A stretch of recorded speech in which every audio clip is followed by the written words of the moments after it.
And maybe Sindiswa, we would also challenge you to take up this decolonization of the curriculum as part of advocacy through equal education.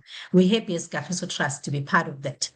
So before we begin, and I hand over to Prof. Mkhize, let me quickly remind you that we are live on Facebook, and we will also be tweeting live under the hashtag education conversations. Please comment, like, and share. And we hope by the end of these conversations, we extend these conversations across the continent beyond this virtual platform. Thank you once again, and a warm orange, olive, and mustard welcome. Prof, thank you so much, and over to you. Thank you very much, Mandisa, for the opening and welcoming.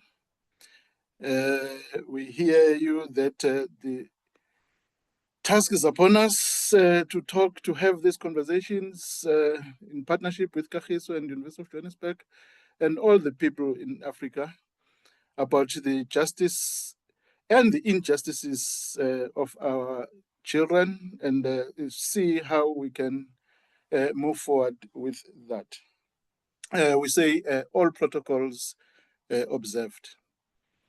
We have a Mentimeter poll, and we are requesting you to participate in sharing your understandings of justice. Please, in a minute or so, write one word or a phrase of what justice for African children mean to you. Please open the Mentimeter. All of us, we want to hear from you, your views, your understandings of what justice for African children mean to you. Lesedi, do you have it?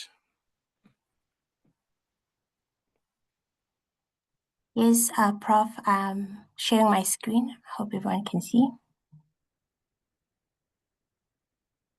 Okay. Good people, we need your input here. Okay, the link is on the comment section for people to click. I'm gonna stop sharing. Okay.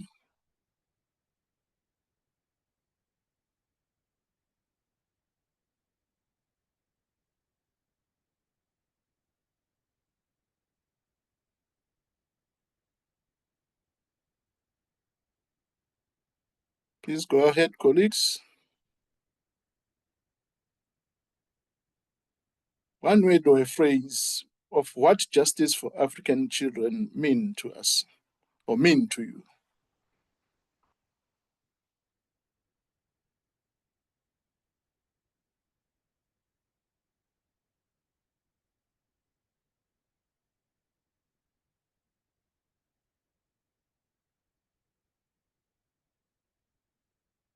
Yes, Neo, we see the hand.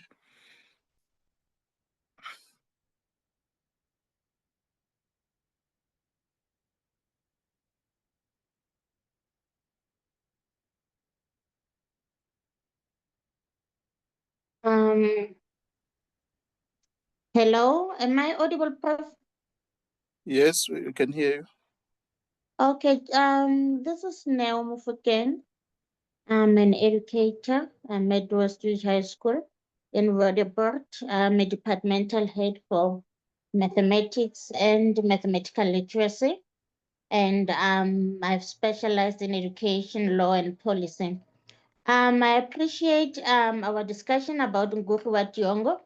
And I appreciate that we were saying the decolonization of the mind. But when it comes to curriculum development and design, I would like to put forward Ngugi wa Thiong'o again, his book that says moving the center, you know? So justice for an African child in education, or an education as a vehicle for justice for an African child, is for us to move the center, meaning we having what can I say? a curriculum that is centered in a language that does not really cater for an African child. And it is sometimes a second or a third language. Now, justice for education, it means moving the center in such a way that the curriculum accommodates the Africanness of our African philosophy, as Professor Maximus Tuputo had said for us. Thank you very Now, much, Neo. Thank you very much, Neo. We'll have more discussion, open discussion towards the end. And thank you very much for the input that you are sharing. Yeah, we will continue on it towards the end of the presentation.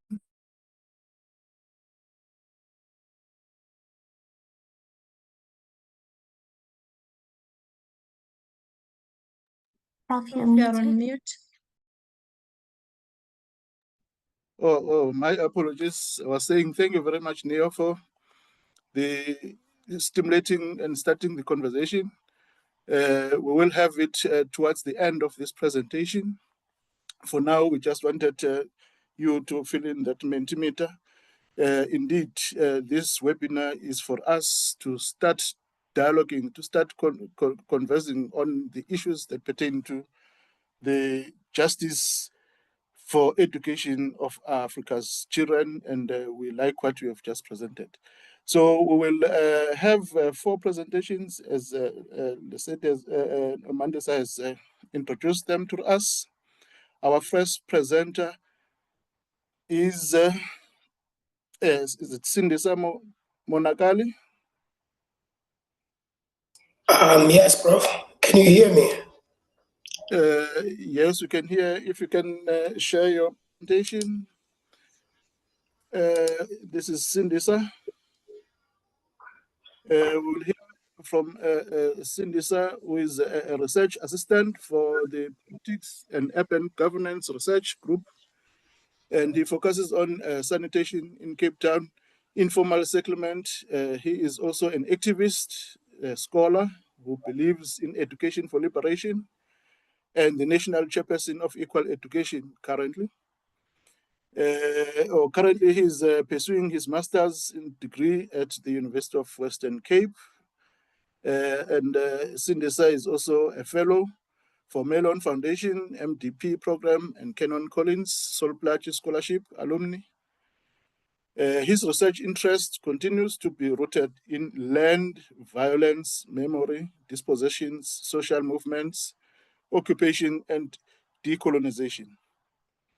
Sindisa, you have 20 minutes to share your thoughts on this theme. The audience may type on the chat questions, comments, or your thoughts about the presentation. And also remember what, as Chito Mpemba writes, history rarely remembers those who waited quietly, arguing that in Africa, it is those who dare to act, resist, to lead, and to dream aloud, who have shaped the continent's most defining moments. Sindisa, take us through. Prof, can you see my screen? We can see you, not the screen though, or your presentation. Okay. Let me share again.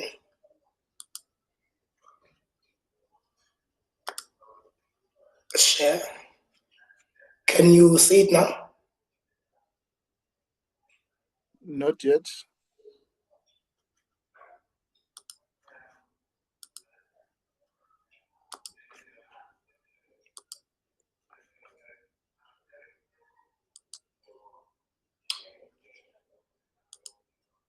Okay, can you see it now? Not yet. Lesedi or Mandisa, could you help that side?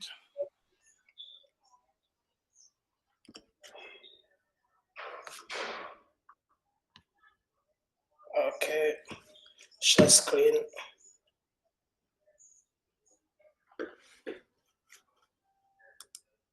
Okay, I'm just trying to. Okay, no.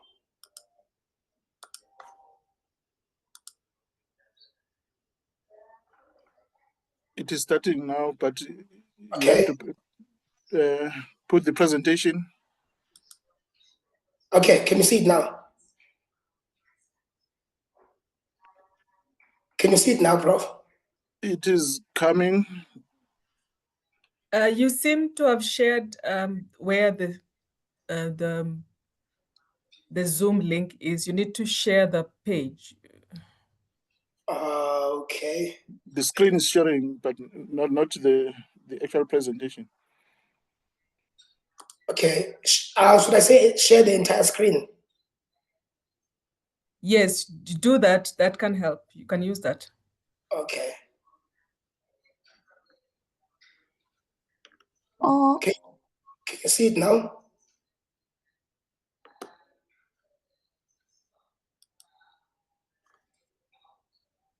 Not yet. Okay. Okay.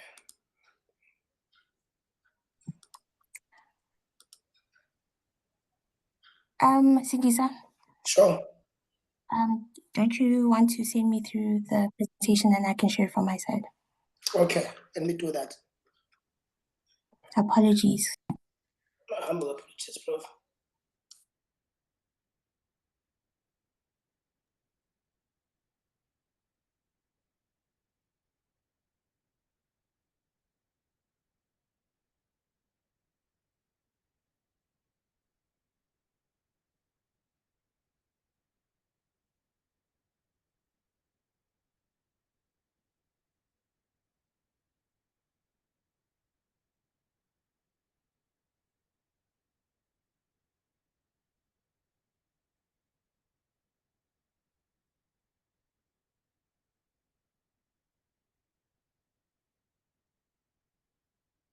Okay, I replied to the link that you sent to us to join.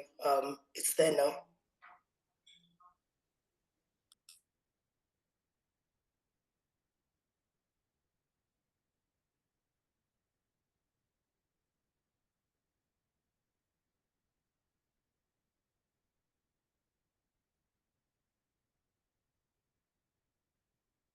It is coming.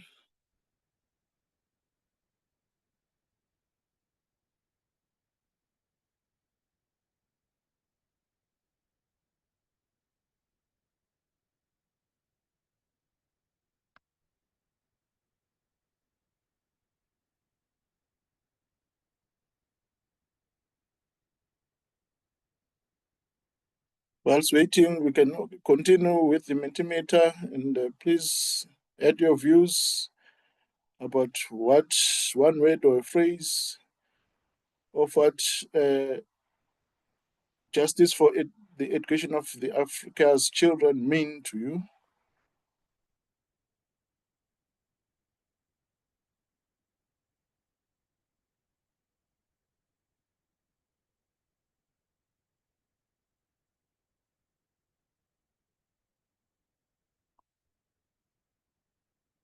This webinar is about stimulating conversations, dialogue. So we really need your input in that regard. And hopefully the presentations and what we learn from this webinar, we'll take it forward to our legal spaces where we find ourselves in and continue to influence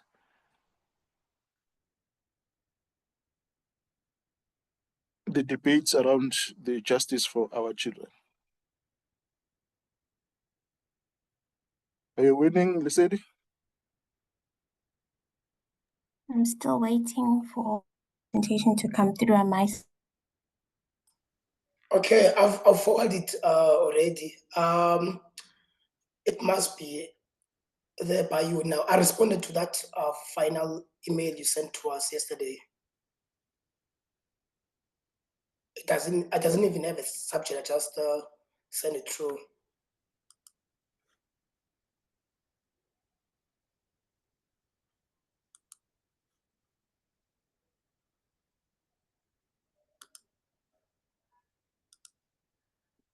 Indeed, we take note of the comments that you are making of such things that fail our students. As one professor was saying, Professor Chikoko, that whilst focusing on the past, we should also look at the present injustices. It is the present injustices that we also need to focus on and not wait for tomorrow to talk about today.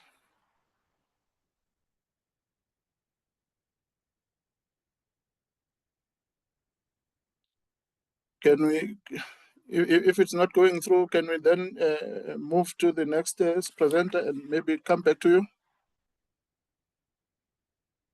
Yeah, that's okay, Prof. You can while we are waiting.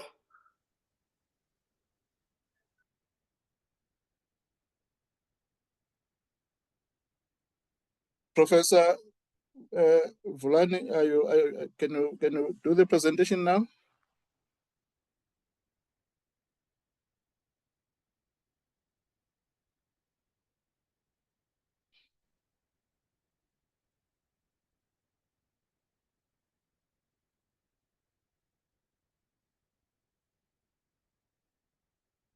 Professor Nevlan?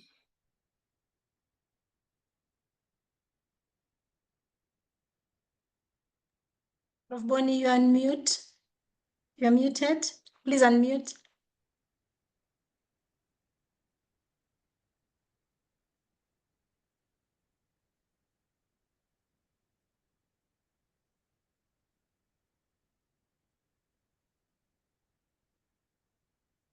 Mitesh, please unmute Prof. Bonnie.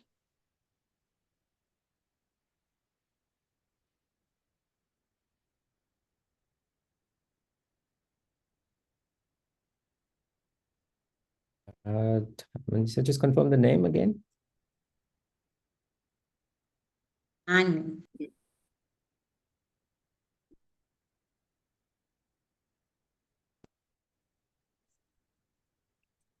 Prof. Bonnie is put in the comment that the host is not allowing her to unmute.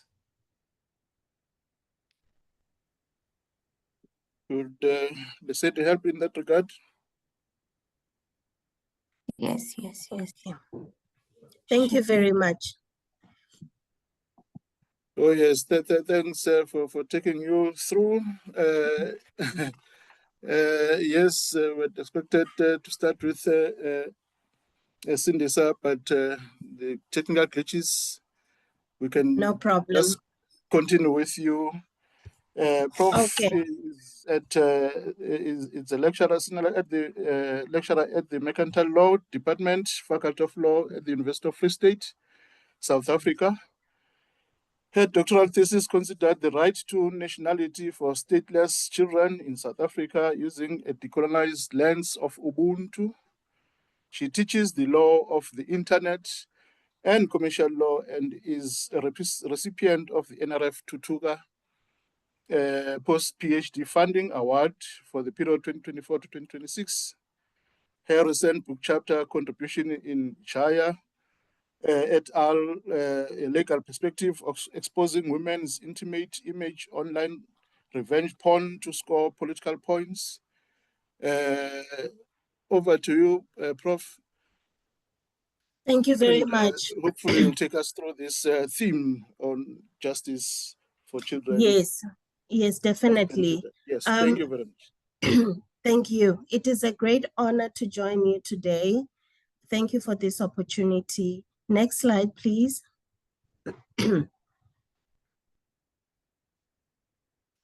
So the focus of my presentation is on statelessness. This is a situation where a child has no nationality, and this prevents them from accessing rights such as the right to education. So statelessness is a global problem. It's not just a problem in Africa. Sub-Saharan Africa, only 43% of births are registered. And in South Africa, birth registration stands at only 38%. So when we define what statelessness is, A stateless person is someone who is not considered a national by any state under the operation of its law. All persons, including children, have the right to a name and nationality from birth, and this is enshrined in the Constitution, Section 21, Section 28, subsection 1A. There is a link between nationality and statelessness, because nationality gives a person the ability to access other rights and services. And this includes education, healthcare, for example. The fundamental right to education is enshrined in Section 29 of the South African Constitution, and it is available for all children. Next slide, please. I'm sorry, there's construction on my end. I hope it's not coming through. Okay, so when we look at nationality and statelessness, nationality is what gives the right or the pathway for a child to access other rights. It provides the legal foundation for the enjoyment of other rights, including education. Without nationality, a child may not be able to get a birth certificate, and the cycle of exclusion without a birth certificate, that child may not be accepted at school, and this starts the cycle of exclusion from a very young age right up to adulthood. Thank you. Next slide, please. So I'm going through two cases that have made a breakthrough to allow children who do not have a nationality to be given nationality in South Africa.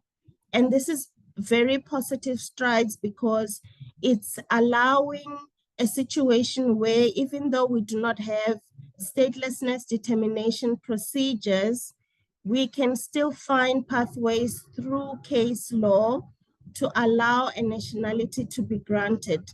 The only unfortunate thing is that not everybody is able to take a matter to court. And most of the successful matters that have been had in court have been through organizations such as Lawyers for Human Rights or the Center for Children, for example, or the Scalabrini Center, for example. Now, the first case is the case of DGLR versus Minister of Home Affairs. In this case, an 8-year-old child born in South Africa to Cuban parents was born stateless. And the reason why this child was born stateless is because her parents lost their nationality, which was linked to Cuba, because according to the Cuban laws, if you work in another country or live in another country and do not go to visit Cuba, after 24 months, you relinquish or you forfeit your nationality. So when the child was born, the parents tried to register the child in South Africa, and the South African government said the child did not have a nationality and needed to access the Cuban nationality. However, due to the fact that the parents had lost their nationality, the child did not have a nationality to access. And so this child could not attend school. She basically did not exist in terms of the National Populations Register. But when the matter was taken to court, it was highlighted that there is a pathway granted by Section 2.2 of the Citizenship Act, which says that a child who has no access to any other nationality may be allowed to gain a nationality by being born in South Africa. And so the court granted an order to make the Minister of Home Affairs promulgate regulations that would allow access to this provision in the Act. But the Department of Home Affairs appealed this decision, saying that it would open a can of worms. And by that, they meant that should there be a pathway, then it means all children born in South Africa would get to have a nationality in South Africa. However, the distinction is this provision would only assist children who have no claim to any other nationality. Next slide, please. The Mulawai case also included an undocumented child in the Eastern Cape who was denied admission to a public school due to lack of documentation. And the Department of Education actually had created a rule to say that learners must produce birth certificates or identity documents for school enrollment. And this effectively excluded undocumented children. The court's decision was that those provisions in the Department of Education policy were unconstitutional, affirming that every child has the right to basic education regardless of their documentation status. So courts have also been advocating that a child who cannot access any other nationality must be given a South African nationality regardless of the status of the parents. So even if parents are illegal immigrants or they do not have documentation or whatever circumstances the parents have, should not affect the ability of the child to be given a nationality. So this ruling reinforced the principle that access to education cannot be impeded by administrative barriers. Next slide, please. So the challenges are that beyond these individual cases that we've seen, there are systemic issues that persist. Okay, if we can go back to challenges. Yes, thank you. Systemic issues persist where many undocumented children face obstacles in accessing education. And sometimes there is a lack of clear guidelines for schools on admitting undocumented learners, and there is inconsistent implementation of court rulings. Also, what leads to the problem of statelessness is the lack of birth registrations. Sometimes there are exorbitant fees for DNA testing. Right until last year, unmarried fathers were not able to register children in their names without permission from the mother of the child. And sometimes if parents have no documentation themselves, they are unable to pass on their nationality or to have the child recorded to identify them that they belong to a particular nation. Next slide, please.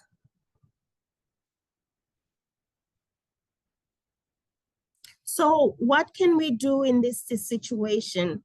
The conventions, there are 2 conventions under international law that recommend that countries should have statelessness determination procedures. And South Africa could adopt such a way forward. However, because South Africa has many human rights treaties and standards, and including the Convention on the Rights of the Child and the Constitution, there is nothing preventing us to use the avenues on human rights protections to advocate for these children. The Department of Basic Education needs to ensure that school principals do not turn children away. And there is a system to document the children such that that information can be fed further into the Department of Home Affairs. And then Home Affairs would need to streamline late birth registration and ensure that for children who are born and who qualify for nationality under South African law, sorry. for children that are born in South Africa and who cannot access any other nationality, they should implement the rule that those children must be given access to South African nationality. And we need to advocate for awareness campaigns so communities understand their children's rights or rights that are pertaining to children. We also need to push for policy harmonizations between the Department of Education and the immigration departments. Next slide, please.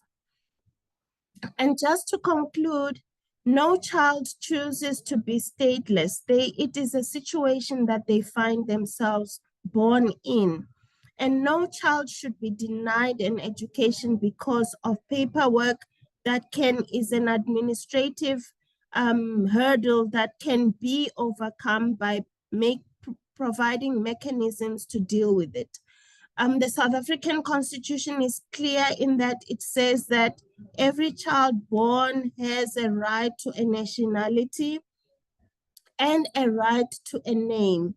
It also adds the right to an education, that the education is not only preserved for children who are citizens only or who are qualifying as nationals by being born to South African parents, but this is extended to all children who cannot claim any other nationality. And then every child, not just every citizen, has the right to basic education. We have the law and legal precedents, and good decisions have been made. Now we need action and a way forward to make sure that there is justice for these children. Thank you very much.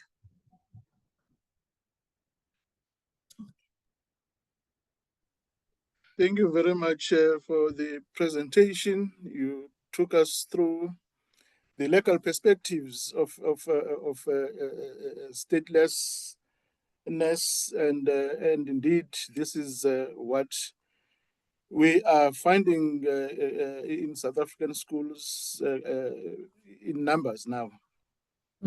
And as you rightly are saying, that it is all the children have the right to education. And then that all that is there, it speaks to all learners and all children. And if we have a situation where we have statelessness children, it means that we'll then be depriving those learners quality education, which, as the South African Constitution says, we must provide quality education for all. Thank you very much for the presentation, and colleagues. Thank you. In the as audience, we can have chats, and also we'll have time at the end of this presentation where we can have a discussion on all the issues that are emerging from our presenters. Thank you very much, Prof. We'll have Dr. Akumba as our next presenter.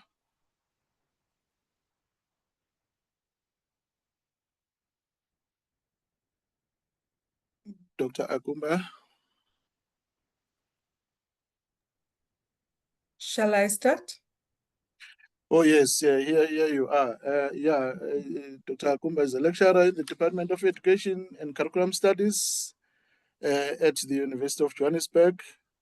And she holds a PhD and Master's in Education and Curriculum Studies, research centers on social justice and epistemic equity in higher education, particularly focusing on the experiences of marginalized students from rural backgrounds. She explores themes such as access and success in higher education, teacher development, commerce education, and curriculum studies, using using qualitative ethnographic methods. Dr. Akumba has contributed to national and international projects like TAU program and SARHI, with support from ESRC, NRF, and DHED. Her colonial approach to research aims to transform education practices and foster epistemic justice In 2024, she was awarded the Vice Chancellor's Distinguished Award for Most Promising Young Teacher of the Year by the UJ, reflecting her commitment to making academic space more inclusive and responsive to diverse knowledge systems. Dr. Agumba, please take us through your presentation. Thank you, Dr. Mkhize, and good afternoon, everyone, and happy African Week. I hope you're excited like I am.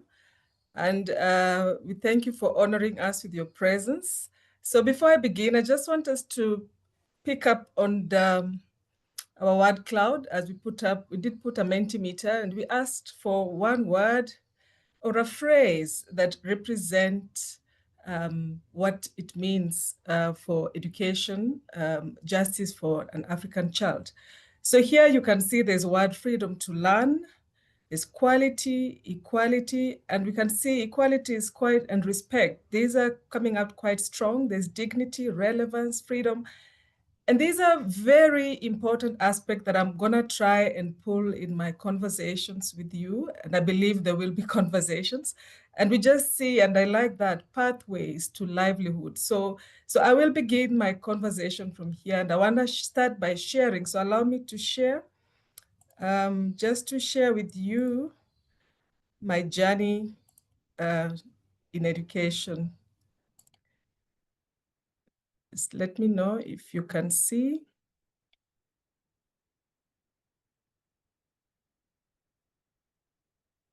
Can you all see my screen?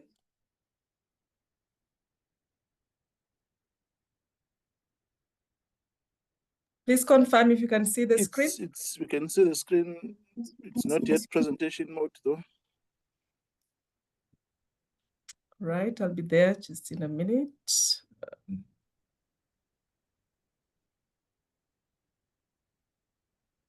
I promise you, I was very prepared and it's still giving me the technical glitch. But there we are. It's loading, loading, and there we are in. So I'm trying to be clever, the system, and I hope I will. Is it now in presentation mode? Yes, but why is it I so know small? it looks different. What can you see? Oh yeah, it looks different. Yes. Yeah, so that is my presentation. So thank you very much. So like I said, thank you for joining us in commemorating African But Day. it seems to be showing your comments. No, not. No, all right. No. Okay. Maybe, there you go. What can you see? Now we are in it. Yes, thank you. Yeah, there we go. All right. So I wanted to take you through my, what it means. It's not just about, because I know the word access has come out quite strongly, but you can see that access is there, dignity is there, there's belonging. And I also want us to think about rewriting the future, not just to stop there. So for me, we've seen the AU theme, which is the right to education. They also talk about beyond access. They talk about importance of education and African realities and justice in action. So my presentation will go through these themes just to try and unpack what they mean and what our role can be in this. So I will start, for me, the word that I chose is my mother's courage. And I also chose defiance. And the reason why I say this is because as I stand before you, it's because of a woman who was very stubborn, who was rebellious with only a standard 3 education, and that was my mother. So because of her rebellion and because of her stubbornness, she was able, and from my impoverished community in Kenya, the girls were not expected to go to have education, were expected to marry young. And at some point, my parents were faced with an impossible choice. And that was to either send my uncle, who had qualified for medicine, to college and to educate me, their daughter. Of course, my mom fought, and this cost her her marriage, but she won. She won something that was far greater, and that was our future. And for me, it is that act of defiance from my mom that was my first lesson of justice. And that is where, to me, when you talk about justice, it's not just about policies, it's more than that. It's about the mothers, those mothers that have become warriors. It's about the communities that stand before with the children, that fight for the children and rally behind them. And it's also about the system that we have to continue dismantling to ensure that a child doesn't have to fight this hard to learn. And exactly like what I did. So in showing that this is my mom, and when I graduated with my PhD, it was not only for me, I became the first graduate in my entire village to ever make it to university and to ever make it with a doctorate degree. So I did create a pathway, not only for myself, but for other girls like me who could not see any future beyond getting married at the age of 15.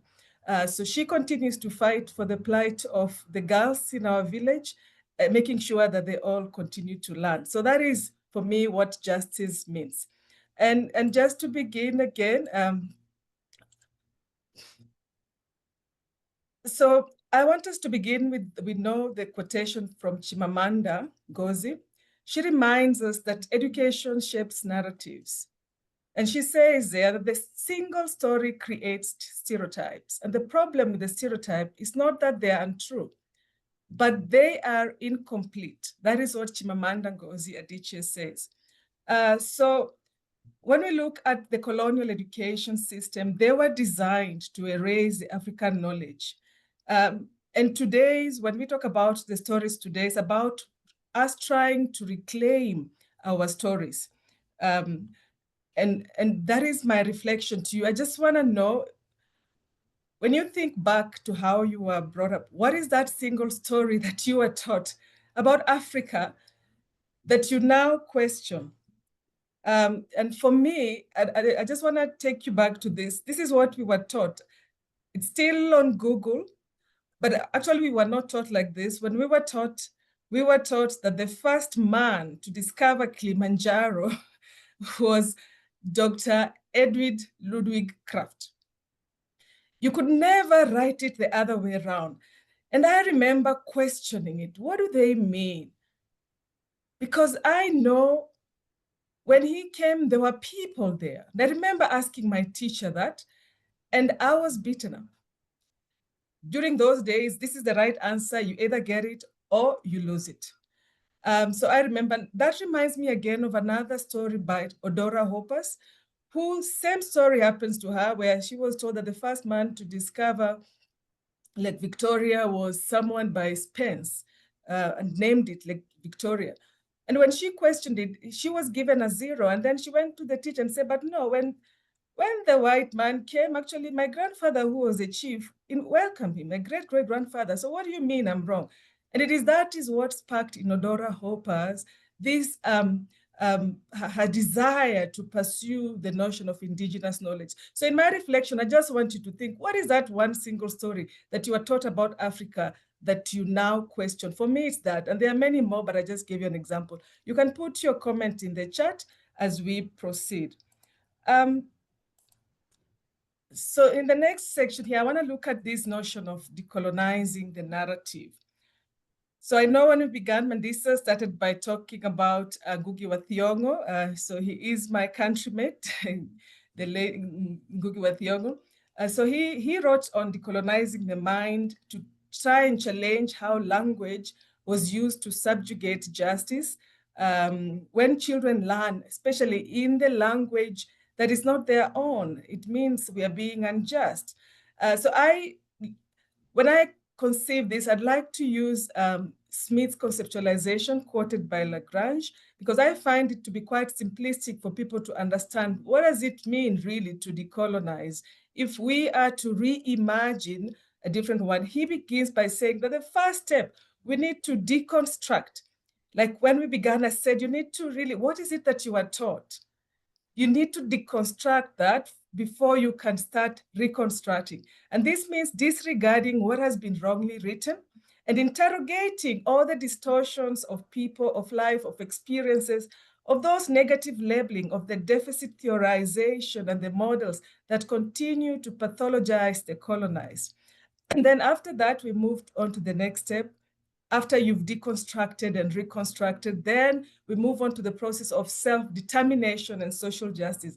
And here you try to relate to the struggle of those who have been marginalized. By relating to their own experience, you try to seek legitimacy for their own knowledges. And when you seek legitimacy, what you're trying to do is to embed their own history and their own experiences in order to achieve the social justice. And then from then we move on to the ethics. And in ethics, it talks about formulating legislation. And just like, excuse me,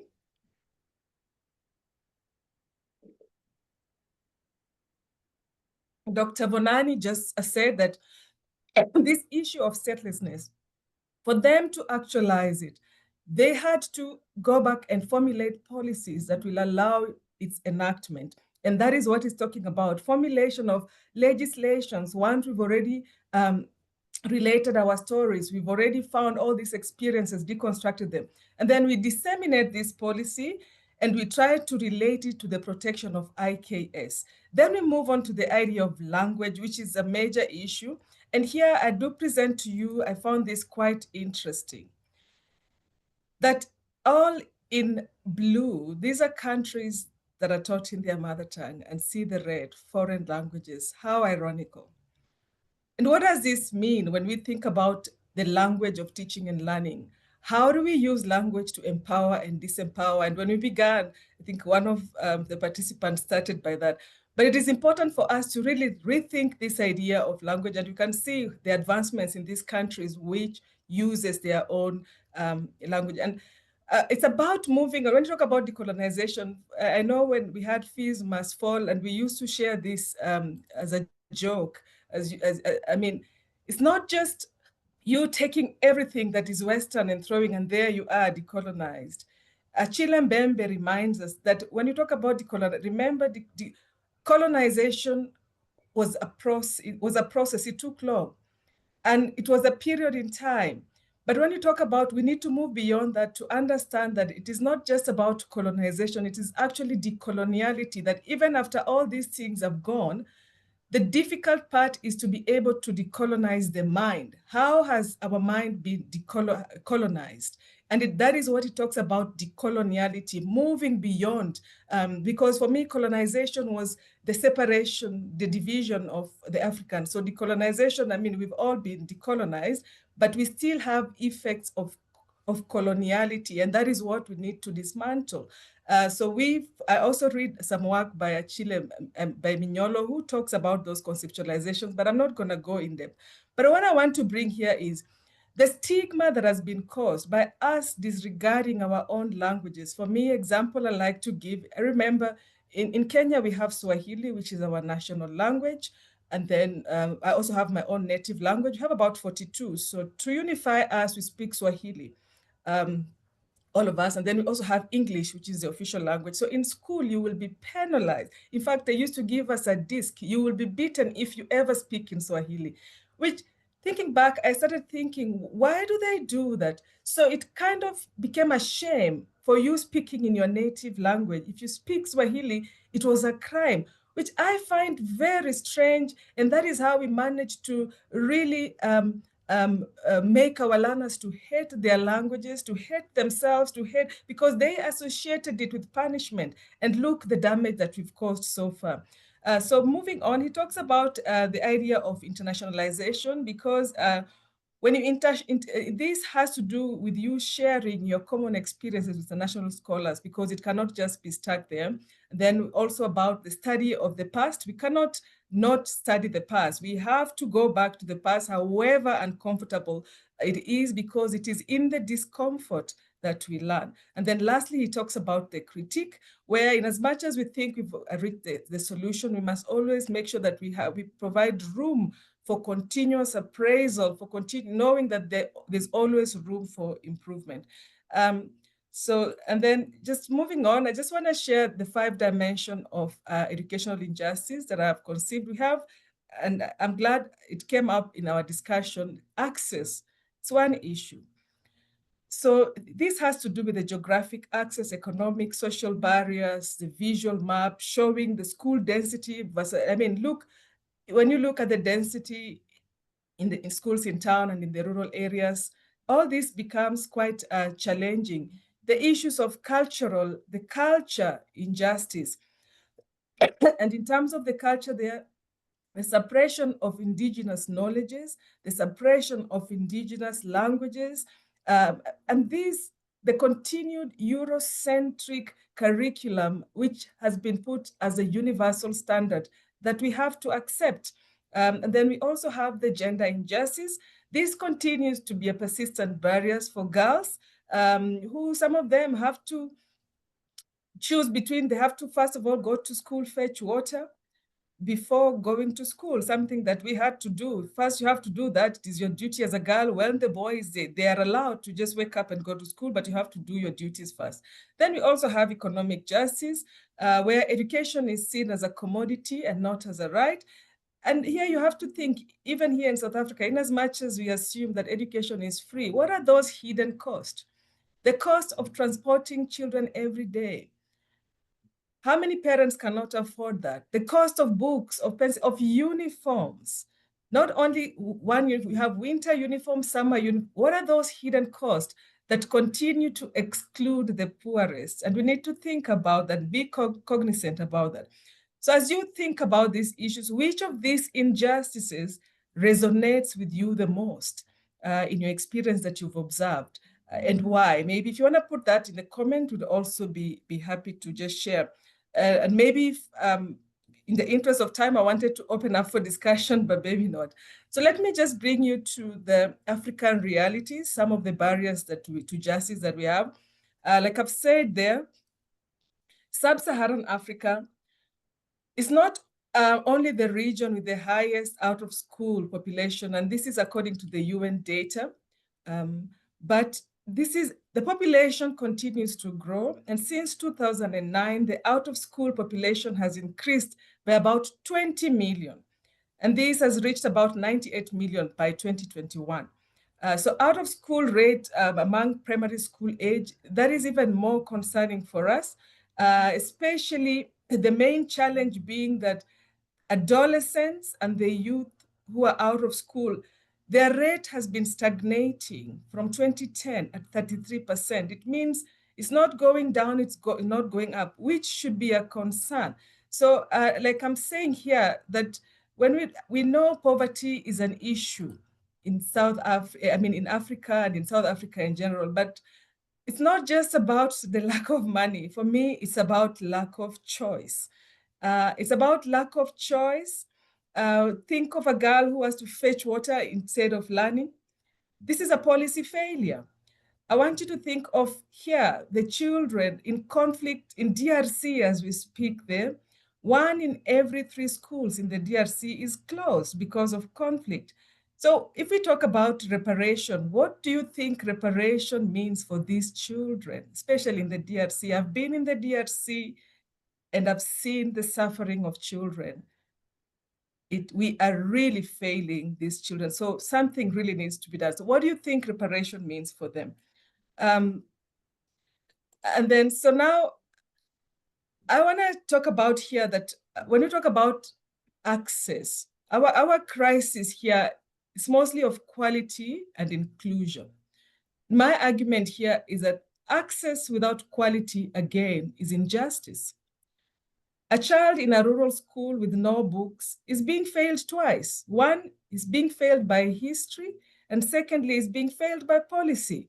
When we look at a girl, again, who's facing double exclusion, in South Africa, especially look at in Southern Sudan, where about 7% of girls are the only ones that can finish secondary school. Where is justice? And there, the right of education, according to the African Charter, we talk about, yes, they do have a right, but in reality, we have issues of underfunding. We have issues of teacher shortages. We have issues of gender disparity. So as Julius Nyerere said from Tanzania, that education is not a way to escape poverty, it is a way of fighting it. And I can tell you, for me, that is how I managed to fight for my family, for my generation. And we need to fight for these children in whatever way possible. So I want to give you an example of this, how justice was revived in the Lusoga community in Uganda. And this, I'm drawing it from the work, amazing work that is being done. And this was under United Nations. So this language, just to give you some background, it was near extinct, the Lusoga language. It is a Bantu language. It is spoken by the Basoga people in the eastern Uganda. It was marginalized because of colonial past, and after independence, the preferred language was English and Luganda, which was the national language. So the threat there was a colonial legacy and the imposed language of prestige, which was English. And Lusoga was banned, just like us. For me, my mother tongue is Luo. It was banned. You're not allowed to speak Luo in school, otherwise you'll get punishment. You're gonna go for detention. And then after post-independence, the government was biased, and this was in the government gazette where they prioritized the Ugandan language, which ended up eroding this Basoga. So what happened that the community decided to revive this language from about 2000, in the 2000s there. So these were the elders, the teachers. They partnered with local school to document the Lusoga proverbs, to document the Lusoga songs, to document their oral tradition. And they received support from the UNESCO, because when you look at the UNESCO, Lusoga is classified as one of the vulnerable languages. And they received grant for funds in terms of textbooks and teacher training. And there was also a policy change where in 2006, Uganda again adopted the mandated mother tongue policy, and mandated early education in local languages, which Lusoga became a medium of instruction for about 500 plus primary schools. And then we also had curriculum development programs that went in where local linguists created Lusoga alphabets, grammar guides in maths and science.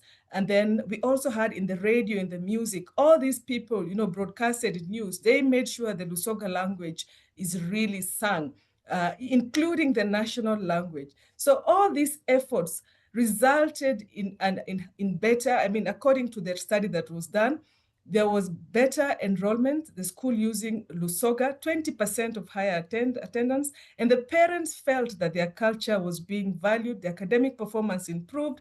The children taught in Lusoga for the first 3 years, they outperformed their English peers, those who are in Uganda, in the national examination. But of course, there were still challenges where the lack of funding for teacher training, because again, parents still associate English with success. So those are challenges that are still there. Now, and I see now my time is up, and I just wanted to give you this example here that I found Oma Katrina. She is the last speaking person of the Ntlu language. I think it is one of the San language. I know I'm not pronouncing it correctly. It is an endangered language, and she's the last person who can fluently speak it. She was given an honorary degree by UCT, but my question is, what are they doing to protect this language? And that is my question. And I don't have an answer to that yet. But these are some of the propositions that I'm making for our, in terms of justice in action, is for the policymakers. We need to make quality education a constitutional guarantee. We need to enforce accountability mechanism. We need to invest in education and prioritize early childhood education. That is important. In terms of curriculum development, we need to be able to, fight for an African-centered curriculum, but also globally connected curriculum, because we know that we cannot do this alone. And we must also keep advocating for indigenous language instruction rights. And for educators, is about pedagogical justice. What are your methodology? How are you teaching? Are you culturally responsive in your teaching? Is it student-centered? And then are we having high expectation of all children, or do we just regard that some of them as rejects? And then the other one is continuous professional learning, because we know that there's always room for learning every time. And the last one, of course, that I always fight for teachers, is the salary justice for our teachers. These are people that if I can say doctors do surgery for the brain, I think it's the teachers that do surgery for the heart. They change people's lives. So I'm gonna, and for communities, again, we need to take ownership, we need to participate and try and address issues of child labor, because if you see something and you don't say anything, then you are really part of it. So I'm gonna finish by saying that until the lions learn to write, the tail will always glorify the anthem. And our African children are the lions. Let's teach them to write. And my call for action is for you to join me in dismantling the reparative education, not just for the African past, but for its future. So thank you very much. Thank you very much, Dr. Agumba, for the powerful presentation, highlighting the multi-injustices that we face: access, quality, cultural, gender, and economic injustices. And thank you for sharing your story, your past, your mother, defying the odds or defying the norm, and ensuring that you get that education. And in fact, it should be the challenge for all of us, as you are rightfully saying, that we need to take ownership and fight for justices of our children. And it's not about waiting for the future. We should start working on it in the present. I take what you are saying about the history and the policy. Those are the critical issues that we should look at, and also the inclusion of indigenous knowledge systems.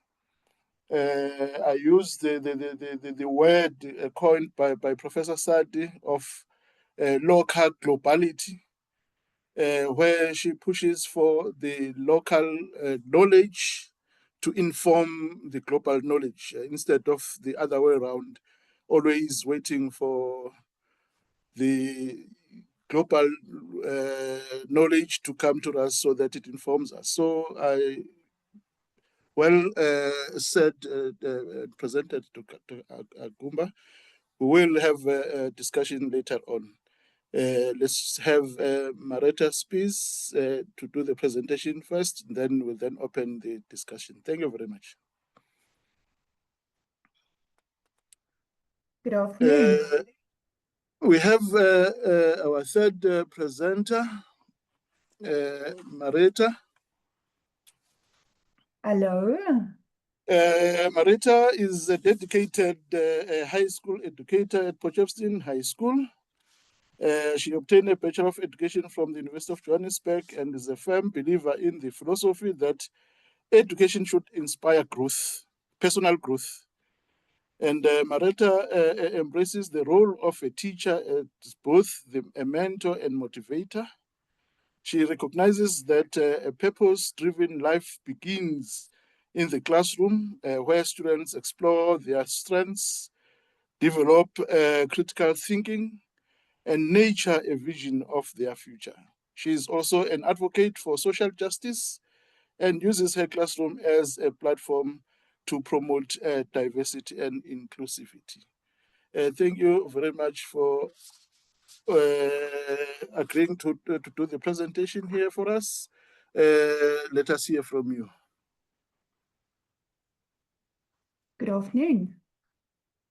Yes, we can hear you. Good afternoon. Yes. Good afternoon, everyone, and thank you for having me. Like you know, I'm Maretta Spies, an educator at Potchefstroom High School and a former student of the University of Johannesburg.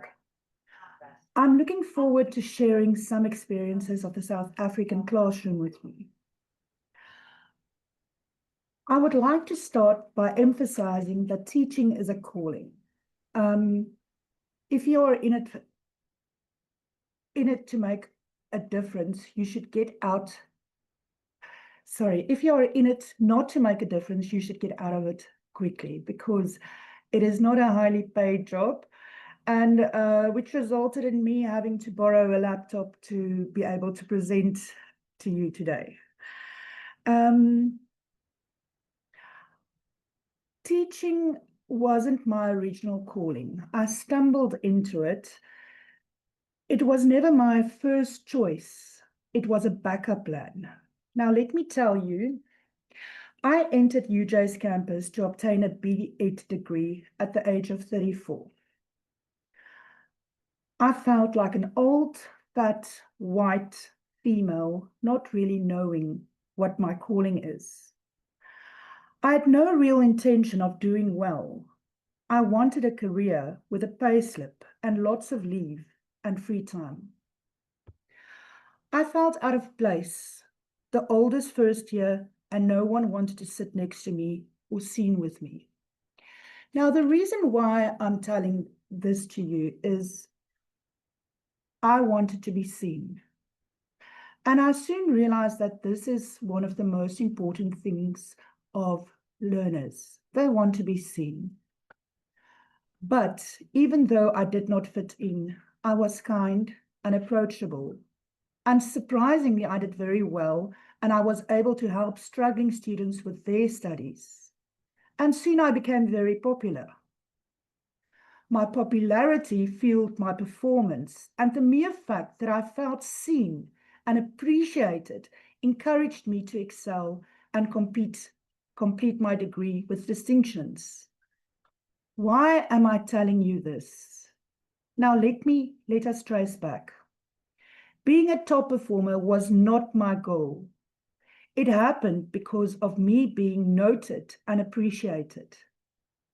So on that note, what calls the learners to want to achieve, to want to complete their matric, to want to come to school and to want to come to your classroom? As minors, they have no choice. They have to come to school by law. But how can we change this? How can we change this mindset? How can we make them want to come to school? And why should they care if they see no future or hope or getting a job or having a career after school? Therefore, teaching is a calling to make learners want to come to school or at least want to come to your classroom. Where do we as educators start? What can we as educators do? The first thing I can think of is to allow them to feel seen, to make them believe that they have a purpose-driven life, something that drives them to want to come to school. I quickly want to divert to a piece of literature prescribed for grade 12 English First Additional Language. It is a play called My Children, My Africa by recently deceased Ethel Fugard. In the play, there is a monologue. A matric boy, Tommy, in a township school in the 1980s. The setting is South Africa, 1980s, apartheid, Bantu education. Now, Tommy, in his monologue, reflects on how he used to look forward to go to school, grade 1, but that passion in him was killed by the apartheid implemented Bantu education. This change in his attitude towards school stemmed from his exposure to the political unrest and brutal realities of apartheid in South Africa during the 1980s. In this scene, Tommy's ambition shifts. Initially, he desires to be a doctor, hoping to serve his people through healing. However, witnessing the injustices of apartheid and the suffering of his community, he realizes that what his people really need is not medical care, but freedom and being seen. This scene in the novel still has some relevance since many South African children do not value education since they are experiencing way bigger problems and no one sees it. They feel invisible. They feel they have no purpose. They feel unseen, unheard, helpless, hopeless. On that note, an educator may wonder what drives a learner to achieve goals, the past or the future. Now, what about the present? The past cannot be changed. The future is untouchable, unshaped. Once you, as an educator, have seen a learner, but really have looked at him, you cannot unsee it. You want to be the solution. You want to help. If your calling is to be a teacher, your calling is to be part of the solution. The problem remains not the past or the future of that learner. The problem is their present situation and need. A big need for learners are parent involvement. And unfortunately, in the South African context, that is very often not the case. The basic need for food and shelter, love and health. Now, unfortunately, the class sizes do not allow us to give the necessary attention to all the learners, but you can make a small difference. The answer is simple. The past is painful and the future is uncertain. The only thing that drives a learner is the present. Am I happy? Am I healthy? Am I loved? Are my basic human needs met? Am I seen and heard? Now, on the topic of the absent parent, a learner has a desire for an adult mentor in his life. And often a teacher is the only adult person that he has access to on a daily basis. I can tell a few stories of seeing learners and how just seeing them and feeling compassion towards their situation helps them. I've got the case of 2 boys in my grade 10 class. 2 very average boys, similar looking, and their names are also very similar, Ntobeko and Ntando. They both wrote a test and they were both average learners. But one of the boys got a very high mark. And I confused the 2 names. I rewarded the one who got a 40%. I made him stand up in front of the whole class and handed him a reward, thinking that he was the highest in the class. But mistakenly, it was the other boy who achieved the highest marks. But me making that boy stand up and achieving something, he did become my best student just by being seen. He was not interested in school until I accidentally rewarded him for something that he did not even achieve. Also, I've had a learner in my class, very quiet, and his eyes was always on me. He did not write a lot, but he did not take his eyes off me, which made me see him. And throughout the course of the year, I noted that he was growing thinner and thinner. And one day I decided that I'm going to call him, and I just spoke to him. And just the fact that I showed interest in his life made him come to me on a more regular basis, made him come and ask for help. The openness to be there, to be the person they can come to. Unfortunately, also the absence of a parent often causes learners to act out. Misbehaving, vaping, bringing alcohol to school. And one day I just realized, but this is the only thing that makes them feel important. This is the one thing that makes them feel cool. If I take that away from them, yes, I know my intentions, but what is the reason that they bring this to school? What is the reason that they are doing this? Because this is the one thing that makes them feel seen. And if we can make them feel seen in a different way, we can already make a big change.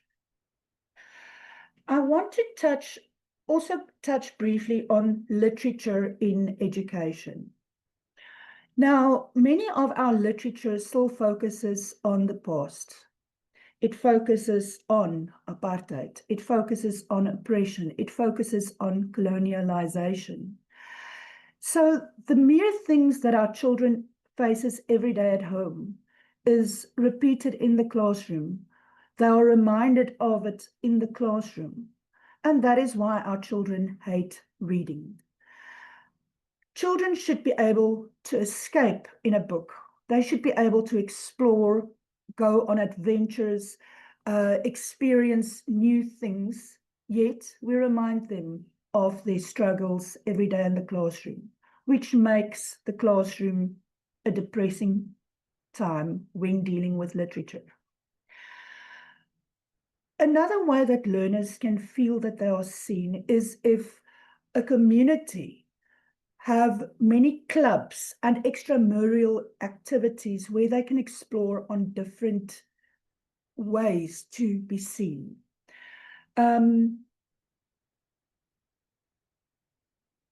They need to be able to get involved in their community. Our school have various clubs. The one club is Interact, where we take them to the SPCA, where we take them to retirement villages, where we take them to orphanages. And that way they get to see that sometimes their problem isn't the biggest. They get to explore new things. They get to see new things. We've got a club that supports religion. We've got chess. We've got sport. So there are various ways where they can be seen without bringing their negative backgrounds into the classroom, seeing beyond their circumstances and living beyond their circumstances. So basically my message to Africa's teachers is it your calling? Do you want to make a difference? You need to see people. You need to make the children feel seen, feel valued, and by doing so, give purpose to their lives. I thank you very much. Thank you.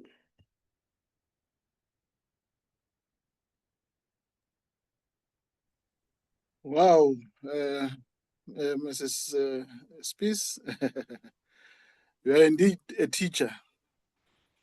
You speaking from your experiences and from the heart, you reminded us that justice is not a destination. It is a continuous demand for us to work on it. That teaching is a calling, and learners want to be seen. And indeed, they want to be seen, and we must make them visible.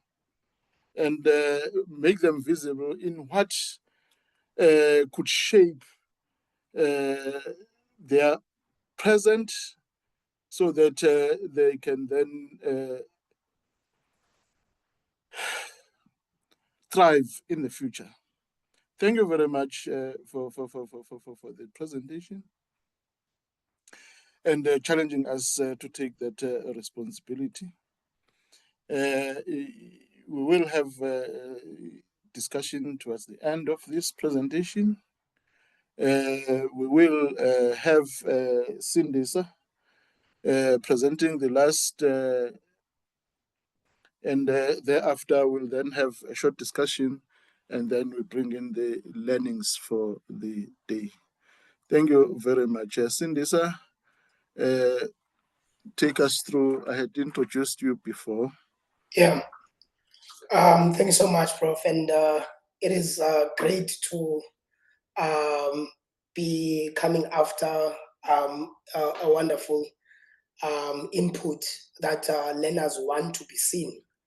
And that is particularly that is embedded into the kind of work that Equal Education does and how we do this. And I just want to start broadly. You can go to the next slides, please, Lesedi.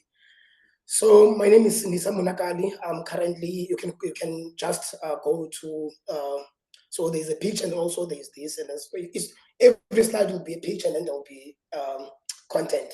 Thank you. So, Sinisa Monakali, and I want to start by acknowledging where we are and what we've shared as equal education over the last 6 months in terms of where do we find ourselves in, especially in Africa, and also how do we then connect with the world. And this was coming out of a conversation around transnational international solidarity because we're organizing young people, particularly learners from grade 8 to grade 12 as the movement. But I will talk more about this in my presentation.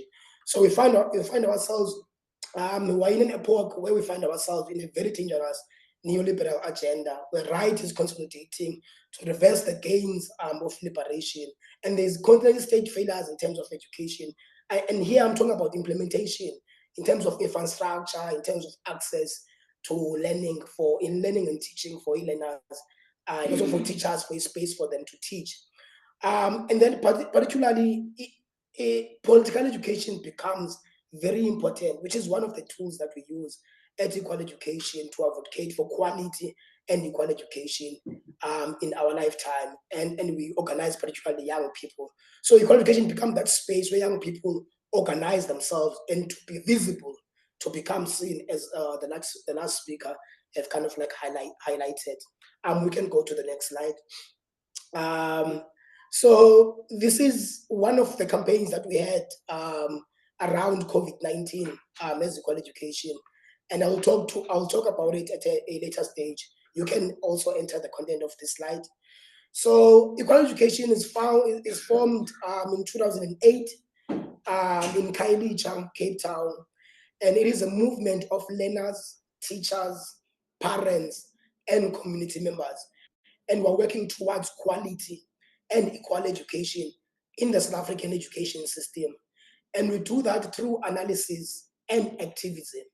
And we're funded with the idea of critically engaging young people as a force of change in our communities. And how we do that particularly through organizing organized young people. So we're organized in 5 provinces in South Africa, and we have a membership of around 5,000 learners, including post-school youth, those in matric in universities, or those without jobs. And we constantly mobilize young people to engage on issues that affect the quality of their education system. And we do that through research, which is our analyzing part, and media advocacy. We engage the government.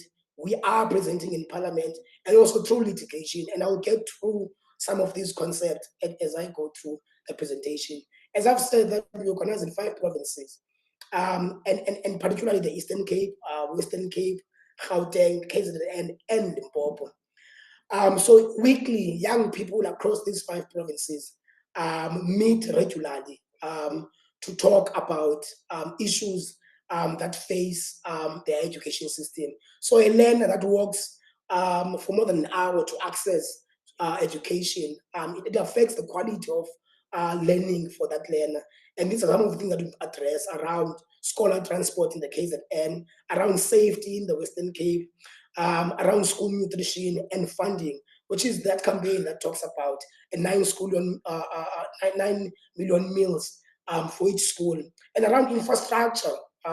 Schools are not being built, and also the libraries are empty where there is a space, and we have a reading crisis in South Africa, because it cannot be that we are sitting comfortably in classrooms, whereas grade 1 to grade 4, 81% of them in South Africa, according to the PILS report, they cannot read and write with meaning, including in their own home languages, which is one of the things that Equal Education wants to expand on in its work. It is around this idea of a reading crisis, and we call that a reading revolution, because it cannot be that the quality of education that we have at this moment, that grade 1 to grade 4, 81% of them cannot read and write with meaning, including in their own home languages, which is some of the things that has been addressed by the previous speakers.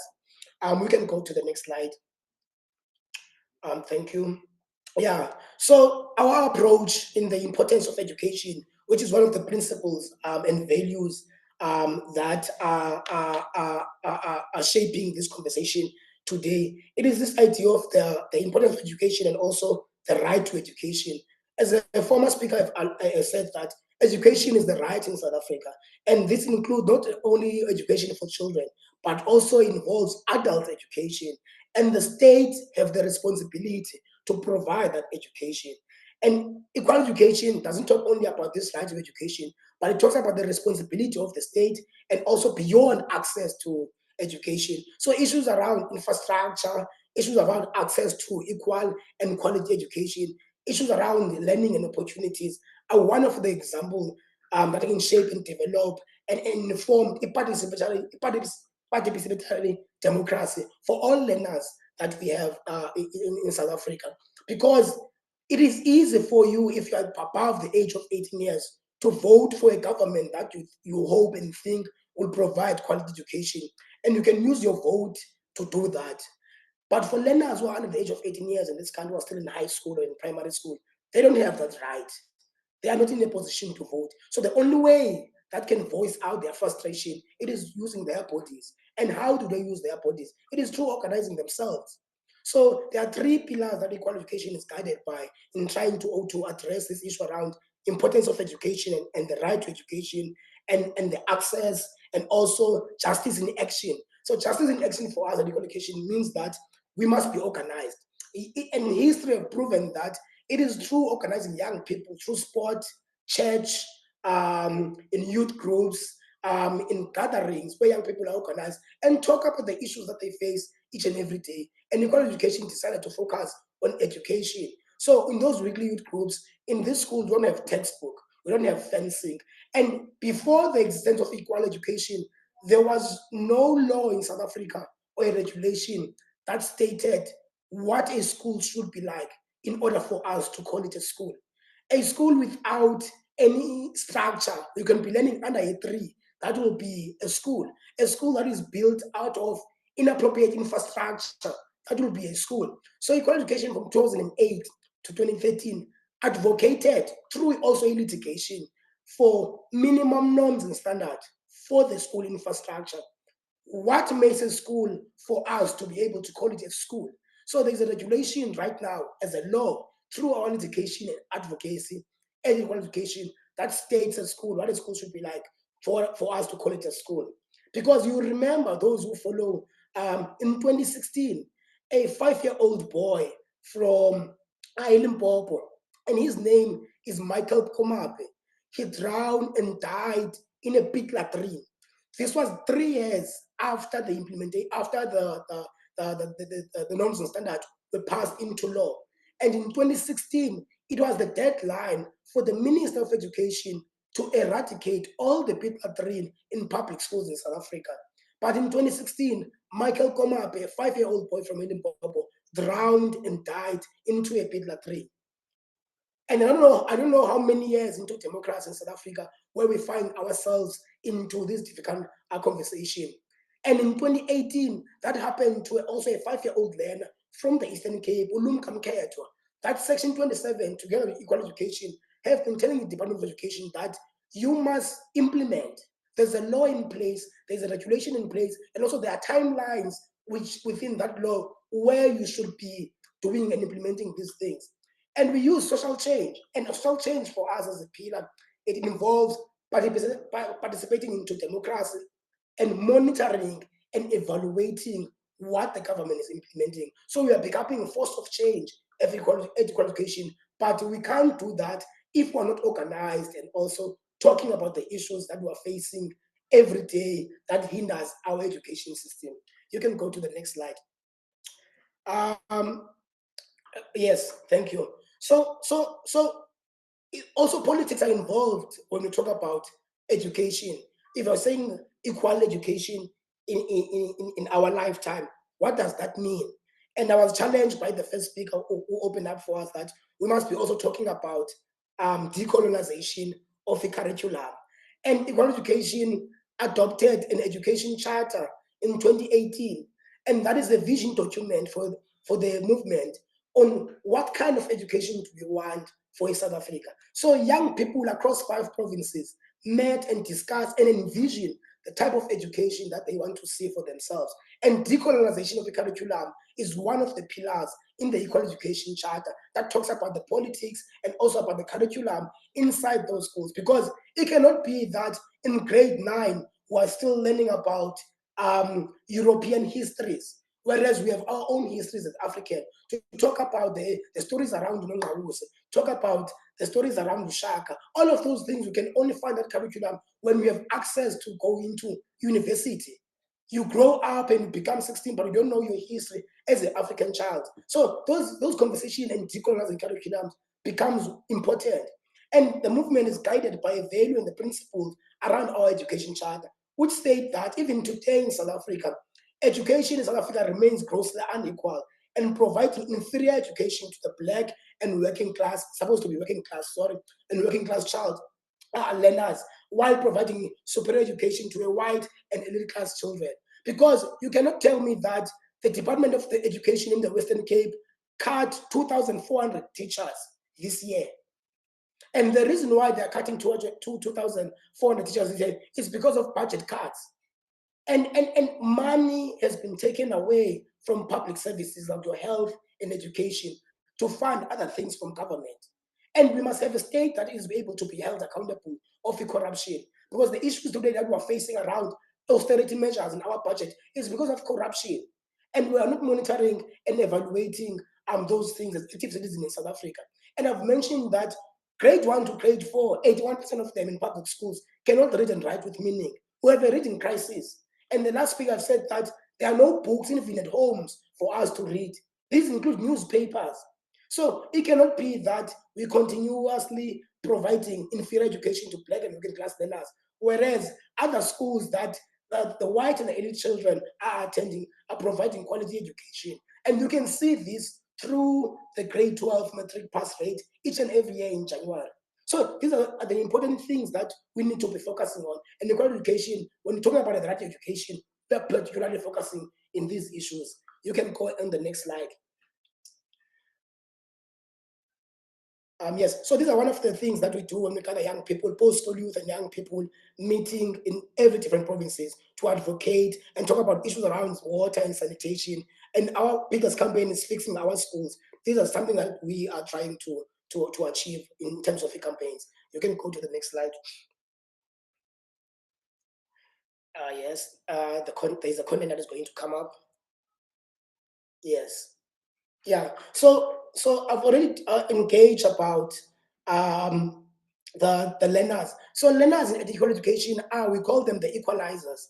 So equalizers are learner members that attend our weekly youth groups. So if we are saying that we're a movement that advocates for equal and quality education through analysis and activism, members of equal education are always consulted.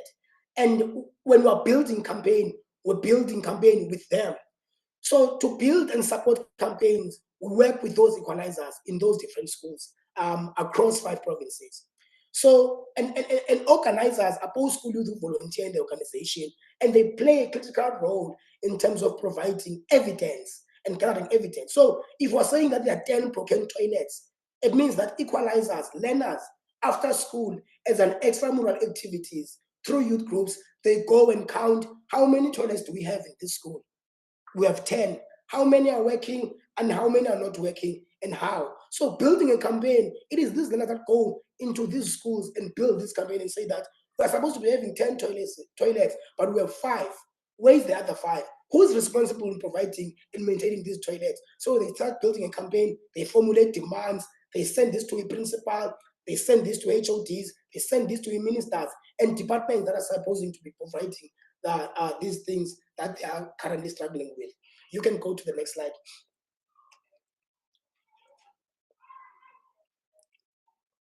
So we've also realized that a vast majority of learners, especially now, 30 years into democracy in South Africa, they attend no-fee paying schools. And these are the schools that are government schools. And also we've listed the Spanish healthy budget here every year, because I've talked about the austerity measures when the budget cuts in education. And we're saying no to budget cuts because this is affecting the quality of teaching and learning for those learners. So you can't continue to take out money from education. And one of the things that we've done is qualification, and excuse me, it has taken a lot of our time. It is to actually get government to do its job, because it doesn't make sense when the Treasury gives budget to the Department of Education to build school, but each and every year money is taken out of or is returned to the Treasury, but schools are not being built. If you go to the Eastern Cape and you look at the Eastern Cape, the construction that is supposed to building schools are left. Sometimes they build the foundation and they leave those schools. There is no building, but money each and every year that is budgeted for building schools is returned to the Treasury. It doesn't make sense. So this is one of the things that we are campaigning about, to hold the government accountable and to be transparent into making sure that the money that is budgeted to build schools is actually building schools. So these are some of the things that we are doing in the education, which is taking a lot of our time, because what we're trying to do here is to actually get government to do its job. You can go to the next slide. So around the issue of budget cuts, you can see that from 2018, there's actually being budget cuts around education. It has been decreasing and decreasing each and every year. And now we're in 2024, in 2025, and it can be worse. So these are some of the things that education we are trying to change and to enforce government to prioritize education. You can go to the next slide. So when it comes to EE community, so Equal Education's also mission is not only about schools and inside schools, it is also about school community. When we mobilize and advocate for the against the failures and challenging the government failures, and we expose them through raising awareness and policies. So we don't start by going to court. Going to court is one of the last resort in Equal Education. The first thing is to engage the government, to talk about the resource allocation and spending, as I've highlighted in the previous slide. And we go to the legal framework. So if we are not agreeing by sitting around the table, then we go and look at who is doing something that is unconstitutional. Most of the time, it's always the government. But we know that court cases, they take a lot of time.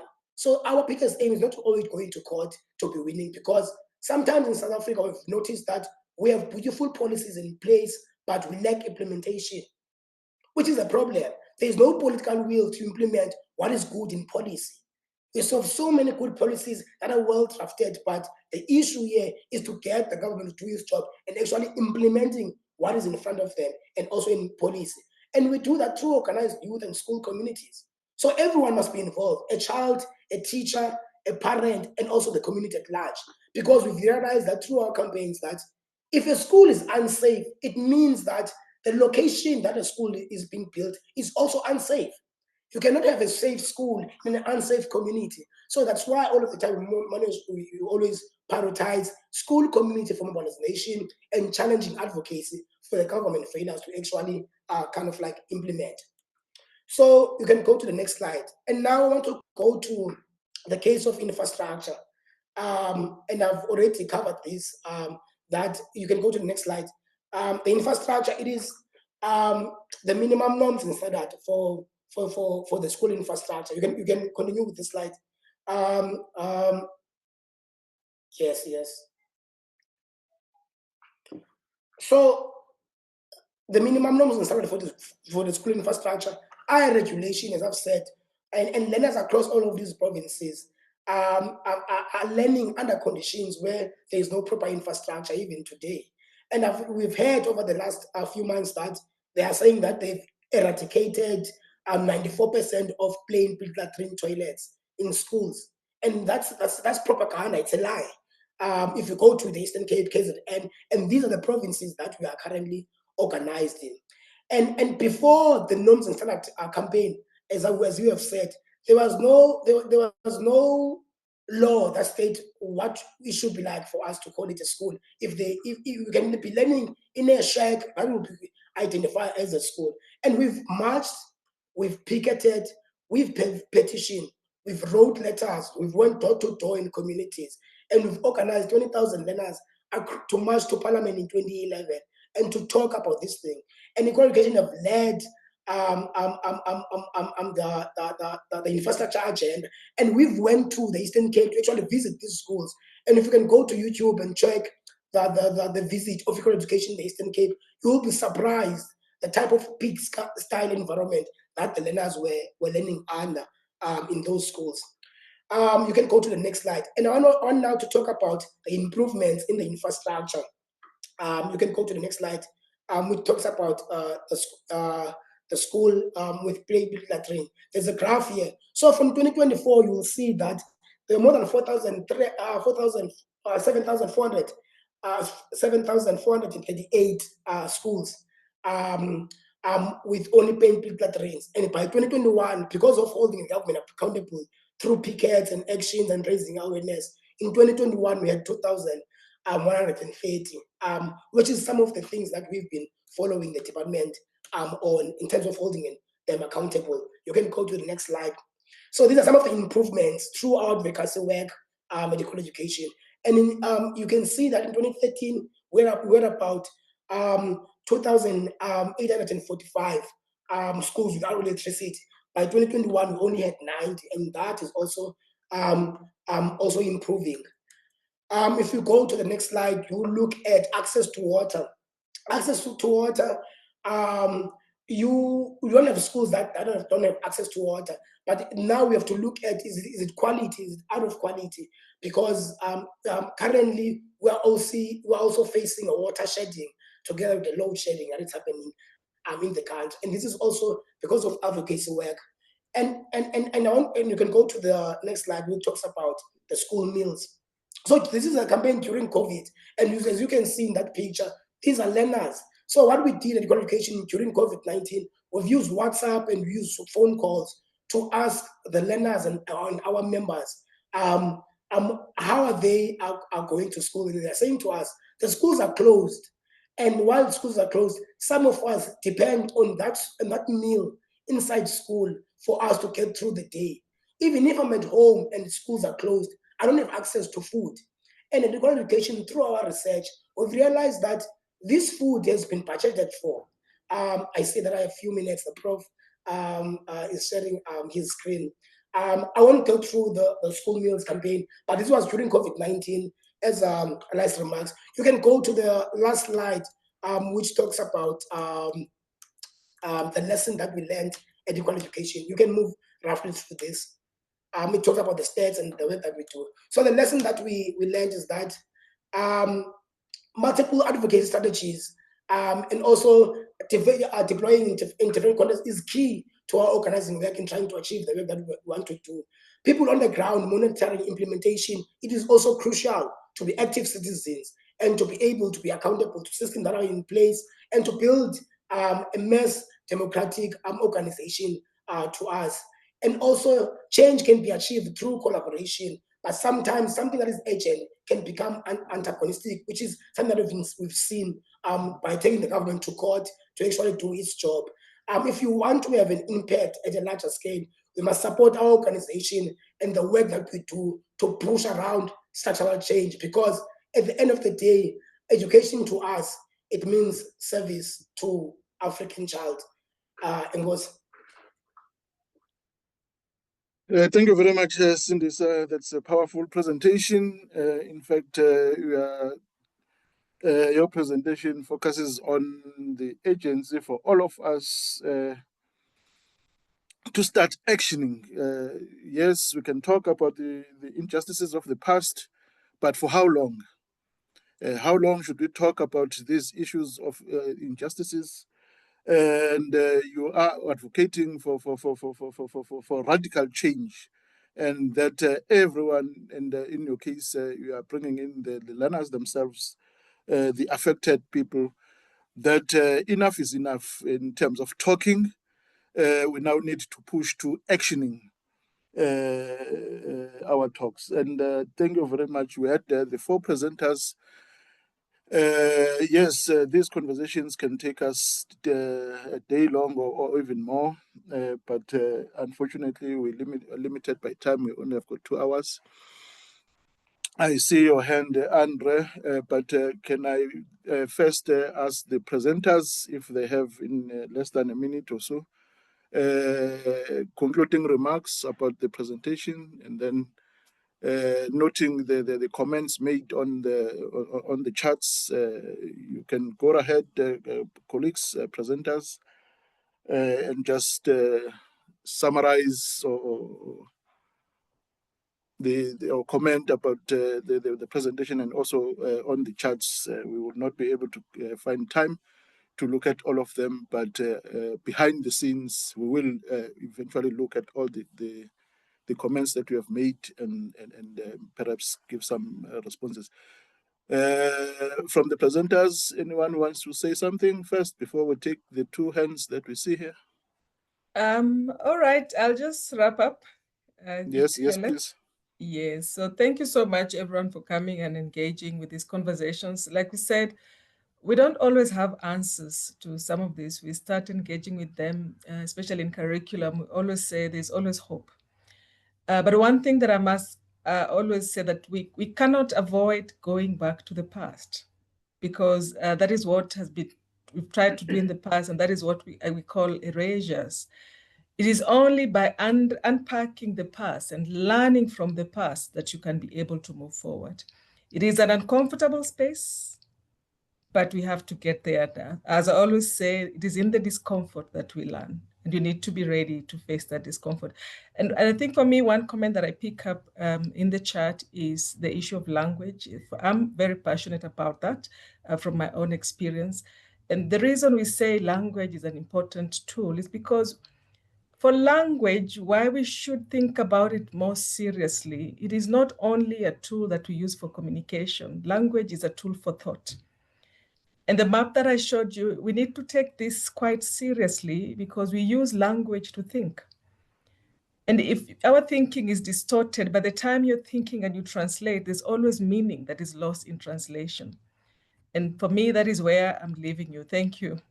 Thank you very much, Dr. Helen. Mareta? Yes, just want to see if I'm unmuted. I just want to say, yeah, all the best to all the teachers. It's not an easy job that we have, and we need to be the change we want to see and support our learners to find who their purpose in life. Thank you. That's my purpose, to help them find their purpose. Thank you very much. Sindisa, you have anything that you want to say in closing?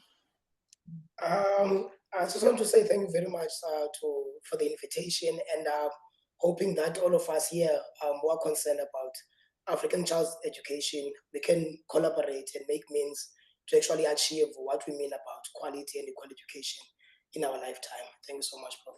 Thank you very much. I'll take the two hands, Andre and Tapelo. If you can do 1 minute. Andres put on the chat, he needs to be enabled for him to talk. Thank you. Lesedi, if you can do that for us. He just needs to unmute and then he'll be able to speak. Please unmute yourself, Andre.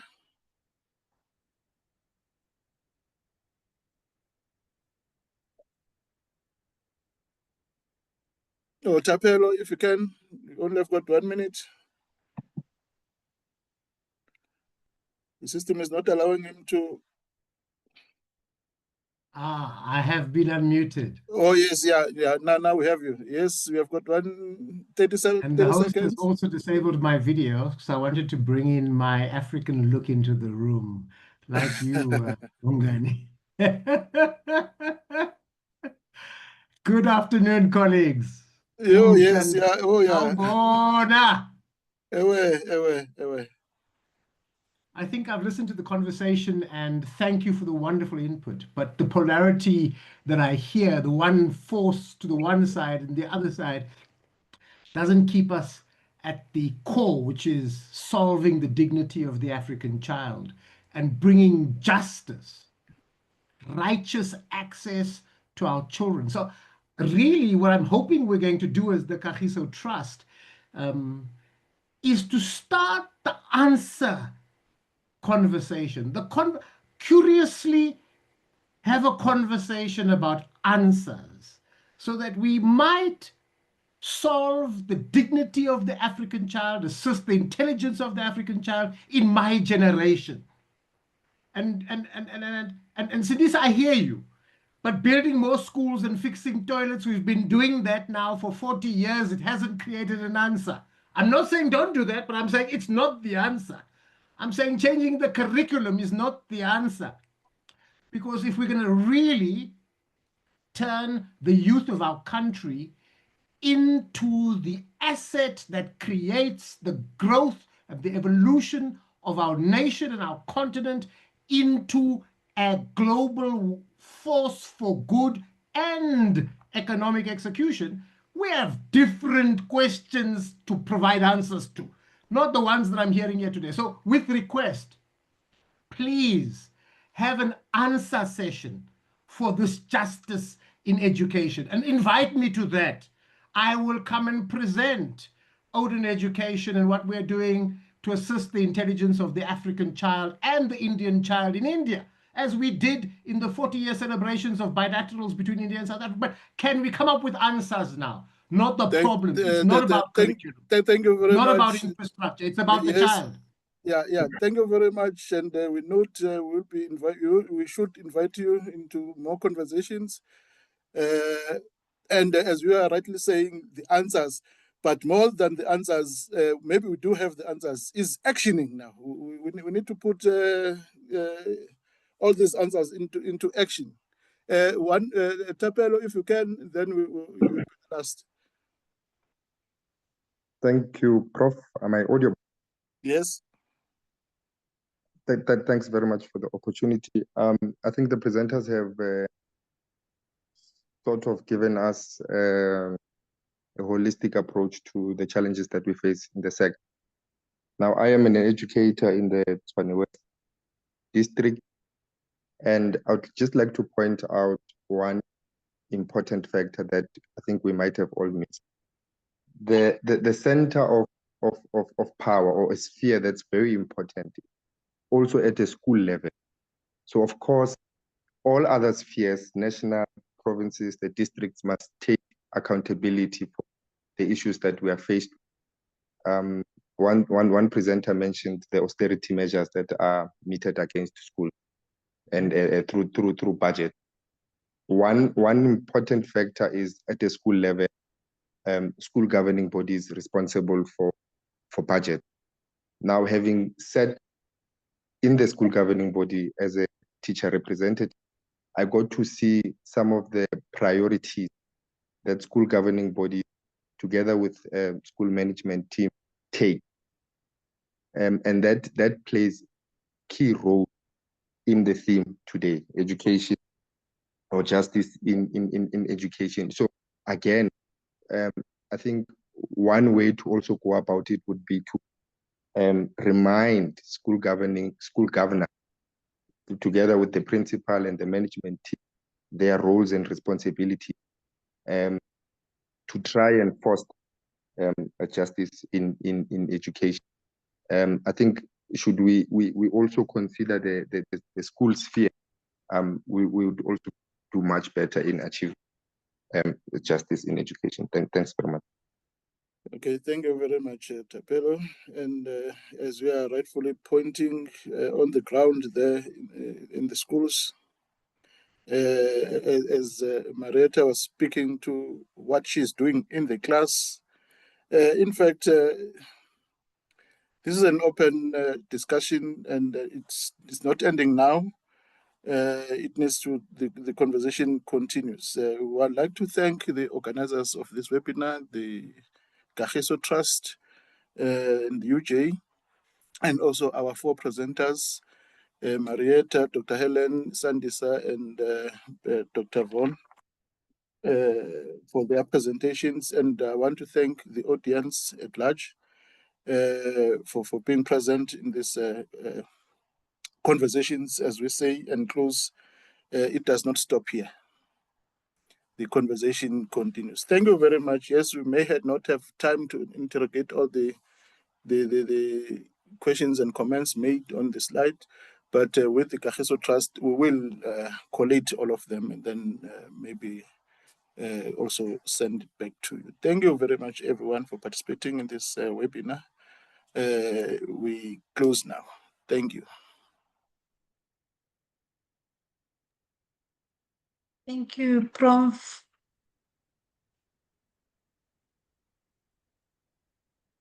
Thank you so much. And thank you, Mandisa, for having me.